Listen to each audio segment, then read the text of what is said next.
சிறை கண்காணிப்பாளர் செந்தில்குமார் தான் என் கையை உடைத்தார். கோவை சிறையில் நான் கொல்லப்பட்டேன். சிறை கண்காணிப்பாளர் செந்தில்குமார் தான் என் கையை உடைத்தார். இந்த கோவை சிறைதான் உனக்கு சமாதி என்று என்னை மிரட்டுகிறார்.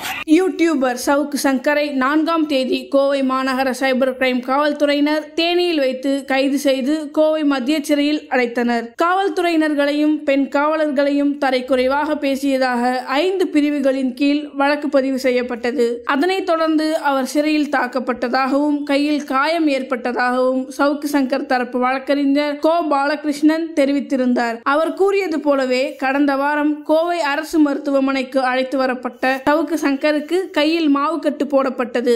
இந்நிலையில் மறு சிகிச்சைக்காக மீண்டும் கோவை மத்திய சிறையில் இருந்து பலத்த போலீஸ் பாதுகாப்புடன் சவுக்கு சங்கர் கோவை அரசு மருத்துவமனைக்கு அழைத்து வரப்பட்டார். அவருக்கு அந்த பழைய மாவுக்கட்டு அவிழ்க்கப்பட்டு புதிதாக மாவுக்கட்டு போடப்பட்டது. அதனைத் தொடர்ந்து வெளியில் அழைத்து வரப்படும் பொழுது சவுக்கு சங்கர் சிறை கண்காணிப்பாளர் செந்தில்குமார் தான் என் கைகளை உடைத்ததாகவும் கோவை சிறையில் தான் உனக்கு சமாதி என்று மிரட்டுவதாகவும் சவுக்கு சங்கர் குற்றச்சாட்டை வைத்தபடியே வெளியில் வந்தார். அதனைத் தொடர்ந்து மீண்டும் அவரை போலீசார் கோவை சிறைக்கு அழைத்து சென்றனர்.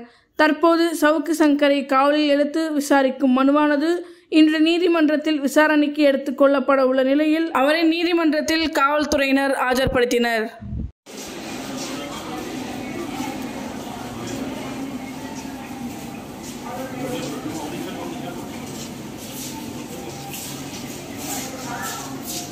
கோவை சிறை கண்காணிப்பாளர் செந்தில்குமார் தான் என் கையை உடைத்தார். கோவை சிறையில் நான் கொல்லப்பட்டேன்.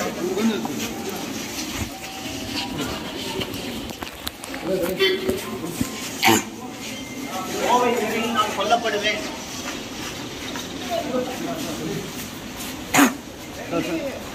வண்டியில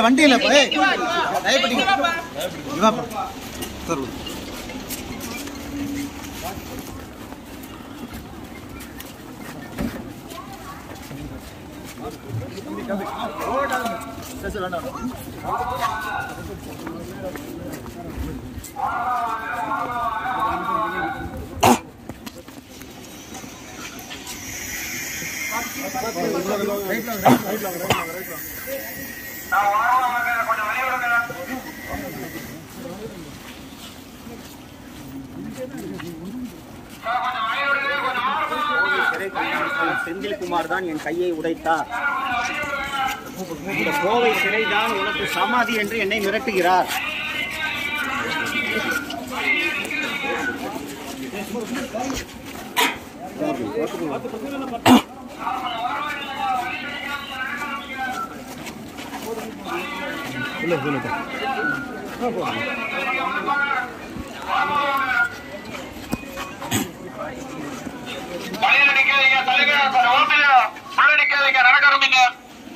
தலைவர்